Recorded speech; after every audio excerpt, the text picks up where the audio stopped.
The Puffin Foundation brings artists into local schools as well. Hello. Hi, everybody. How are you guys doing? Good. Good. Working with kids and doing educational activities, I do consider that an art form, and certainly a way that art can evolve out and hopefully have an impact on society in a positive way. What we're going to do tonight is turn this thing on, and what I'm going to do is put special lights on here, and so it should attract moths and butterflies and other insects too.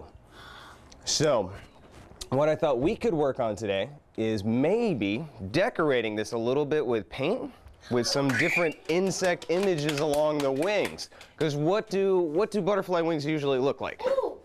For me, how about in the back? I've always done this kind of work. Since I was a kid, I've always been the guy that was out catching frogs and catching salamanders and bringing fish in, setting up tanks and breeding things, and also creating art and creating like a naturalist journal as a child and things like that, and growing up out in the woods. So it was very natural for me to have that connection with nature and then to want to study it, both through art and through science. As far as being an artist or particularly a biologist, I'm actually studying now to be both. So I'm working on a dual degree, dual doctorate in both. Spider, maybe? My primary field of scientific research deals with amphibian malformations and the occurrence of deformities among wild populations, combined with the fact that amphibians globally appear to be declining. So that's kind of my field, and I do a lot of work that relates to amphibians. They're very, very important environmental indicators. They predate the dinosaurs by millions of years, and something that we're doing is making them disappear really fast. What it is, it's a high-resolution scan. It's about an 8,000 DPI scan of living tadpoles that were collected as part of a scientific survey looking at the ratio of deformities.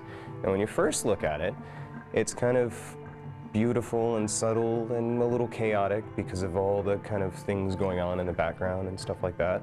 But then the more you kind of study the specimens, you start to realize that they're not just happy tadpoles. Unfortunately, they've got inflammation throughout their tissue. Parasites are burrowing all over them. So it's kind of seductive in a way, trying to draw people in but tell them a bit of a story. So it's a kind of atrocity attraction in a strange way.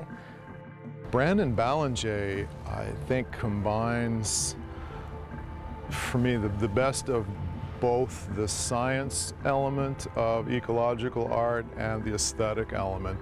It's the kind of work that stimulates critical thinking.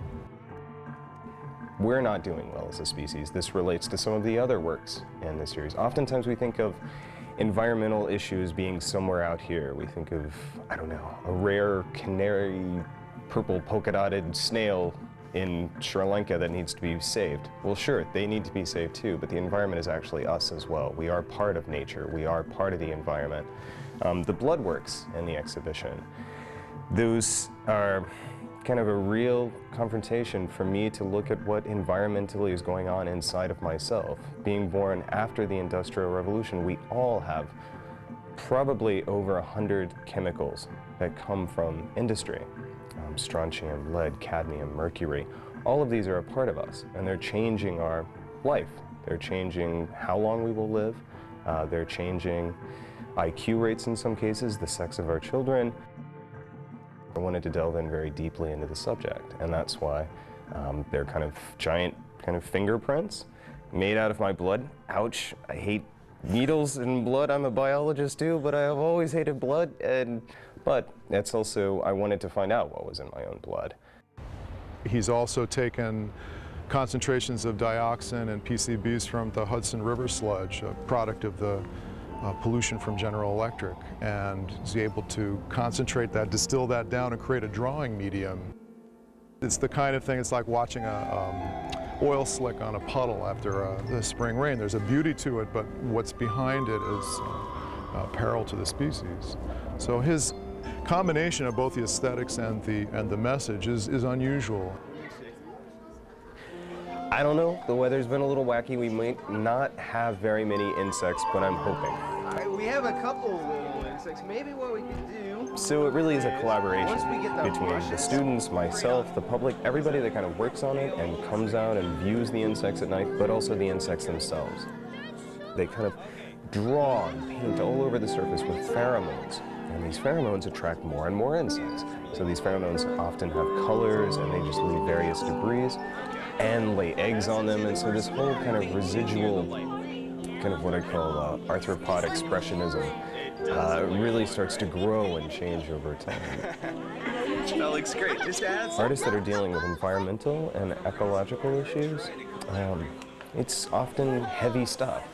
And art is not just something to put over your sofa necessarily. Art can be lots of things.